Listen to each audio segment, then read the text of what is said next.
ज्योतिष और जीवन में आपका स्वागत। श्री गुरु चरणों में नमन कर श्री गणेश की वंदना करता हूं। सदा दिवाली संत की और 12 मास बसंत। दीपावली एक ऐसा त्योहार, ऐसा पर्व हमारी सनातन संस्कृति में, हमारी परंपराओं में, जिसका बच्चा बच्चा प्रतीक्षा करता है। छोटे से लेके बड़े तक, किसी भी आयु वर्ग के हों, स्त्री हो पुरुष हो, इस त्योहार की प्रतीक्षा करते हैं। महीनों से तैयारियां होती हैं, साफ सफाई होती है। और फिर दूसरा बसंत। बसंत को ऋतु राज कहा गया है, ऋतुओं का राजा है वो। बसंत की महिमा व्यक्ति समझ सकता है आसानी से। बहुत गई साहित्य में, कवियों की लेखनी में, शब्दों में पढ़ें बसंत की व्याख्या। हम यहाँ चर्चा करें जन व्यक्ति के लिए, एक जन जन के लिए क्या है उसकी उपयोगिता। बसंत में मन में एक सहसा प्रकृति के प्रति अनुराग की भावना, सबके प्रति उमंग का स्वाभाविक रूप से मन में उमंग की भावना उत्पन्न होती है। कब? बसंत ऋतु में। बड़ा महत्व है बसंत ऋतु का। तो दीपावली पे प्रधान रूप से देखा जाए तो ये 5 दिनों का जो पर्व है, लक्ष्मी पूजन का, इन 5 दिनों के अलग अलग विधान। और बसंत पंचमी, बसंत ऋतु जब आती है, वह देखा जाए तो एक हमारे यहाँ पर 6 ऋतुएं, 2 मास का पर्व बसंत ऋतु का। लेकिन जो समझ की बात है वो ये, मैंने जैसा निवेदन किया आपसे कि सदा दिवाली संत की और 12 मास बसंत। तो संत क्या है, किन के लिए, उसकी व्याख्या हम बाद में करेंगे विस्तार से। अभी तो हर व्यक्ति संत जो सत्य को स्वीकार करता है, स्वाभाविक से एक बहुत सहज सी परिभाषा लें, वही संत। तो हमें प्रयास करना चाहिए जो सत्य वास्तविकता उसको स्वीकार करके चलें और हम लाभ लें। देखें हम कि ये प्रतिदिन कैसे दिवाली हो सकती है हमारे लिए। और 12 ही महीने, केवल 2 मास नहीं, 12 मास हमारे लिए कैसे बसंत के समान आनंददायी हो सकते हैं, एक उमंग से परिपूर्ण हो सकते हैं। क्या है इसके लिए विचार, क्या है माध्यम, क्या है रास्ता, क्या करें। दीपावली पे धनतेरस को प्रधान रूप से देखा जाए तो वो धन्वंतरी की जयंती है। धन्वंतरी किसके प्रतीक हैं? आयुर्वेद के प्रणेता हैं वो। तो स्वास्थ्य से सीधा संबंध है आयुर्वेद का। तो स्वास्थ्य की चिंता केवल एक दिन करने से काम नहीं चलेगा। और स्वास्थ्य की चिंता किसी व्यक्ति विशेष, किसी आयु विशेष में करने से भी काम नहीं चलेगा। तो प्रतिदिन हमें स्वास्थ्य के प्रति सचेत रहना चाहिए। हमारी दिनचर्या, हमारा उठना बैठना, हमारा खान पान वो कैसा हो कि हम वर्ष भर स्वस्थ रह सके। यह संदेश धनतेरस से, ये हमको उससे प्रेरणा लेनी चाहिए धनतेरस से। दूसरा दिन जो पर्व आता है जिसको रूप चौदस बोलते हैं, तो केवल एक दिन या किसी पर्व विशेष के दिन अपने आप को किसी भी तरह से साफ सुथरा या सौंदर्यपूर्ण, जो सौंदर्य प्रसाधन है उससे सज्जित करके, कुछ भी करके हम एक दिन व्यवस्थित कर लें, उससे काम नहीं चलेगा।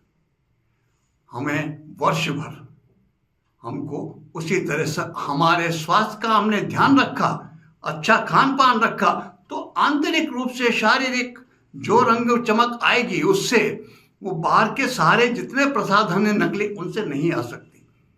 तो हम स्वस्थ रहने का प्रयास करें।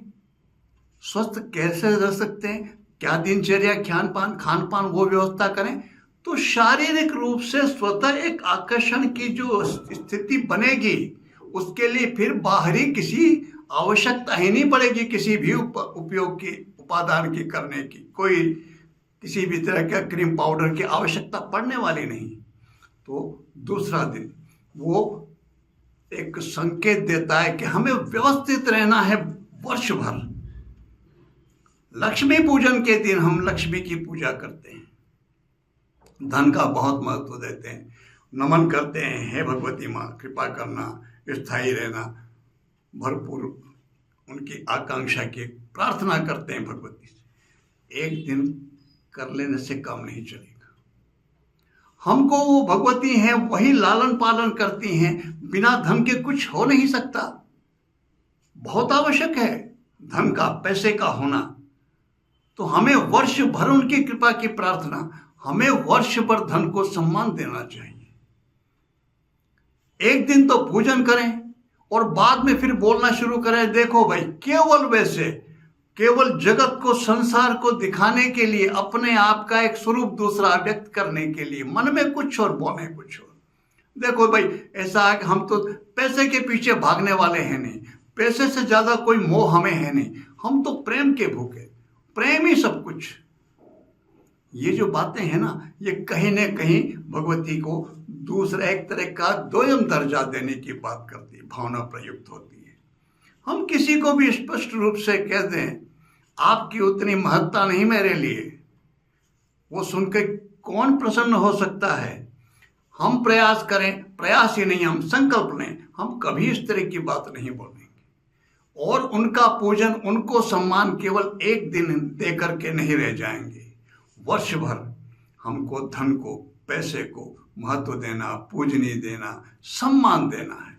जब हम पैसे का महत्व समझेंगे, उसका मोल समझेंगे, सम्मान देंगे, जब उसका महत्व समझ में आएगा तो स्वतः अपने आप उसको किस तरह से व्यवस्थित ढंग से कमाया जाए, क्या प्रयास किया जाए, अनुचित ना आए और खर्च हो तो व्यवस्थित हो। जैसे कहते हैं ना, किस तरह से उड़ाना, ऐसा ना हो। ये हमको वो लक्ष्मी का, वो दीपावली के दिन से हमें प्रेरणा लेनी चाहिए कि हमको वर्ष भर पूजन करना है, वर्ष भर पैसे को भगवती के रूप में पूज के सम्मान देना है। दूसरे दिन गोवर्धन पूजा। हम नौकरी करते हो, कुछ भी करते हो, तो केवल एक दिन भर सम्मान देने से काम नहीं चलेगा। हमें वर्ष भर जिस भी माध्यम से हमको भगवती लक्ष्मी की कृपा प्राप्त होती है, धन प्राप्त होता है, वो कुछ भी हो सकता है। नौकरी हो सकती है हमारी, व्यापार हो सकता है हमारा, कोई माध्यम हो सकता है हमारा, कोई यंत्र हो सकते हैं, वाहन हो सकते हैं, तो उनको वर्ष भर ही सम्मान देना है। एक दिन भर केवल उनकी पूजा कर लेने से, ढोल नगाड़े बजाने से काम नहीं चलेगा। वर्ष भर हमको सम्मान देना है। किसको? उस माध्यम को जिसके माध्यम से हमको धन की प्राप्ति होती है और उस धन से हमारे परिवार का भरण पोषण होता है, हमारा जीवन यापन होता है। उससे हमें वर्ष भर, पूरे वर्ष सम्मान देना है, पूजनीय मान करके चलना है। भाई दोस्त, एक पारिवारिक सामाजिक समरसता का संदेश देना, वो भी केवल एक दिन भर कर लें किसी भी तरह से, उससे नहीं।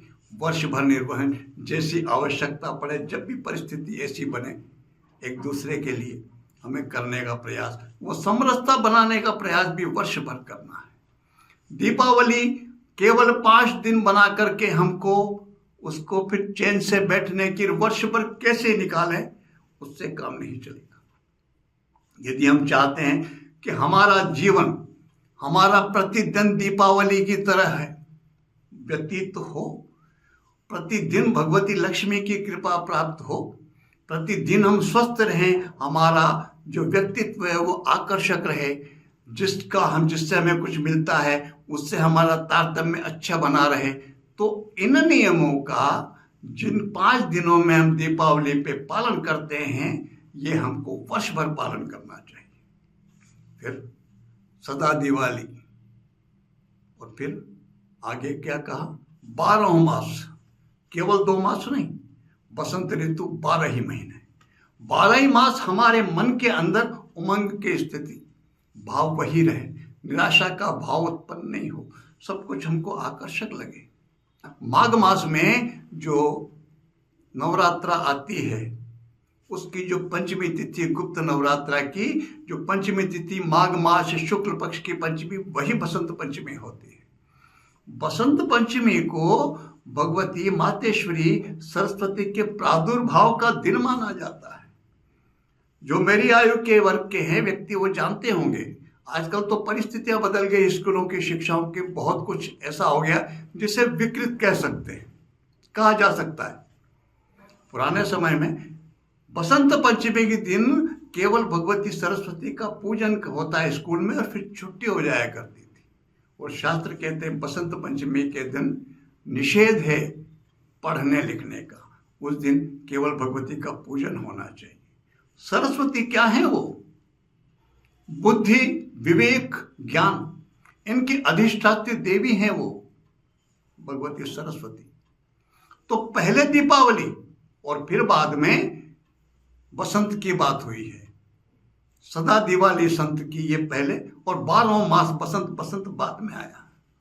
कई व्यक्ति होते हैं ऐसे सौभाग्यवान होते हैं जिन्हें परंपरा अपने पैतृक पिता का, दादाजी का कमाया हुआ एक जमा जमाया साम्राज्य मिल जाता है, एक समृद्ध घर मिल जाता है, व्यापार मिल जाता है, माध्यम मिल जाते हैं, साधन मिल जाते हैं।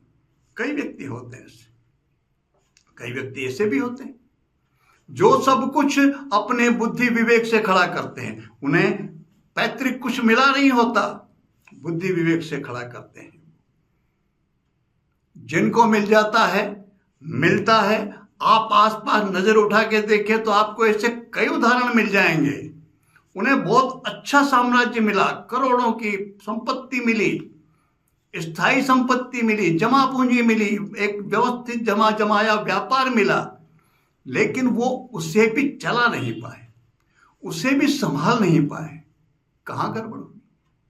और एक व्यक्ति दूसरी तरफ वो जिसे कुछ नहीं मिला, उत्तरदायित्व मिला, जिम्मेदारियां मिली, कर्ज मिला पैतृक संपत्ति के रूप में। वो व्यक्ति, उसने कर्ज भी चुकाया, अपने जिम्मेदारियों का वहन भी किया, उत्तरदायित्वों का निर्वहन भी किया, और फिर एक अपने तरह से अपना एक स्वतः का, स्वयं का एक व्यवस्थित, एक उपयोगी जो आवश्यक है वो साम्राज्य भी खड़ा किया, व्यवस्था भी जमाई। वो कैसे हुआ? वो हुआ बुद्धि विवेक के दम पर। भगवती सरस्वती की कृपा हो, बुद्धि विवेक यदि काम करे व्यक्ति, उसका से काम ले व्यक्ति, उनकी कृपा हो जाए तो बुद्धि विवेक के माध्यम से व्यक्ति ये सब कुछ कर सकता है। यदि जमाई जमाई व्यवस्था मिली है, उसे बहुत व्यवस्थित ढंग से संभाल के रख सकता है और प्रगति का स्वरूप दे सकता है, उसको आगे बढ़ा सकता है। और नहीं, यदि बुद्धि विवेक नहीं, भगवती की कृपा न हो, बुद्धि विवेक की यदि व्यवस्था न हो, अविवेक पूर्ण निर्णय हो जाए, तो कैसी ही व्यवस्था मिली हो, पैतृक संपदा का कैसा ही व्यवसाय, कैसे ही व्यवस्थित स्वरूप मिला हो, वह भी नष्ट हो जाता है। ये हम देखते हैं जीवन में, आसपास आप नजर डालें, बहुत उदाहरण मिल जाएंगे आपको। तो कृपा किसकी चाहिए? भगवती सरस्वती की। लेकिन वो भी केवल एक दिन में भर पूजन कर लेने से काम नहीं चलेगा। हमें वर्ष भर बात कर रहे हैं, केवल वर्ष की। अगले वर्ष तो फिर दीपावली आएगी, फिर लक्ष्मी का पूजन करेंगे, फिर माघ मास में बसंत पंचमी आएगी, फिर भगवती सरस्वती का पूजन करेंगे। हम तो केवल एक वर्ष की बात कर रहे हैं। तो वर्ष भर हमको जो भी काम करना है वो विवेक, बुद्धिपूर्ण से ढंग से करना है, विवेक से काम लेकर के सोच विचार करके करना है, अविवेकपूर्ण कोई निर्णय नहीं करना है। और उसके लिए भगवती सरस्वती की कृपा आवश्यक है।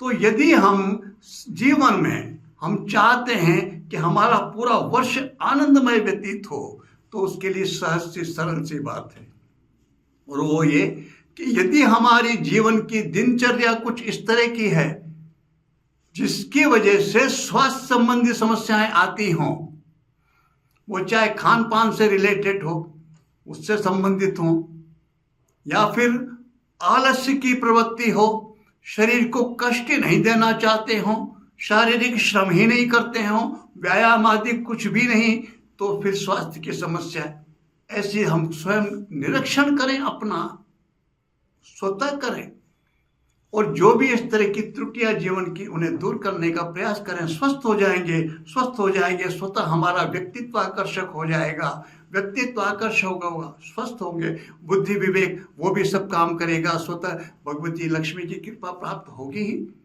वो तो आएगी ही। और फिर जो माध्यम है हमारा, जिनकी वजह से समय प्राप्त हो रहा, उनको भी सम्मान दें। ये सब हम निभा के चलते हैं। सरल से सहज से नियम हैं, जिसके लिए अलग से हमें ना तो कोई पूजा पाठ करने की आवश्यकता है ना कुछ करना है। इनका संबंध, ये तो हमें हमारी मानसिकता में परिवर्तन लाना है, हमारी सोच में परिवर्तन लाना है, इन नियमों को जीवन में धारण करना है। इसीलिए तो कहते हैं धर्म की सहज सरल से जो व्याख्या है, यो धार्यति स धर्म। तो ये नियम है, हम इनका धारण करें, यही धर्म है। और इस धर्म को हमने धारण कर लिया, इन नियमों को हमने धारण कर लिया, तो हमारा जीवन, हमारा केवल एक दिन नहीं, पूरा वर्ष ही हमारे लिए दिवाली के पर्व की तरह से आनंदमय हो जाएगा। और भगवती की कृपा, सरस्वती की होगी, हमारा पूरा वर्ष हमको अनुरागमय व्यतीत होगा। हम अपने लिए, अपने जीवन के लिए, संसार के लिए एक लगाव, अनुराग, आनंद की अनुभूति महसूस करेंगे। सहसा मैंने निवेदन किया आपसे, छोटे बड़े का कोई भेद नहीं इसमें। थोड़ा भी हर आयु वर्ग वाले व्यक्तियों को हमारे जीवन में, स्वयं के जीवन में इतना सा परिवर्तन कर लेना चाहिए। देखिए, आपके देखते देखते आपका जीवन, आपका सबका जीवन, आप भी फिर कहेंगे कि मेरे लिए भी हर दिन दिवाली है और हर दिन बसंत है, मेरी भी सब कुछ, प्रतिदिन मैं वही आनंद महसूस करता हूँ। आप सबका जीवन सदा के लिए, पूरे वर्ष भर के लिए समृद्ध हो, आनंददायी हो, अनुरागमय। आपका हर दिन दिवाली हो, हर दिन बसंत ऋतु के समान अनुरागमय हो। इसी प्रार्थना के साथ मैं आप सबको नमन करता हूँ। नमस्कार।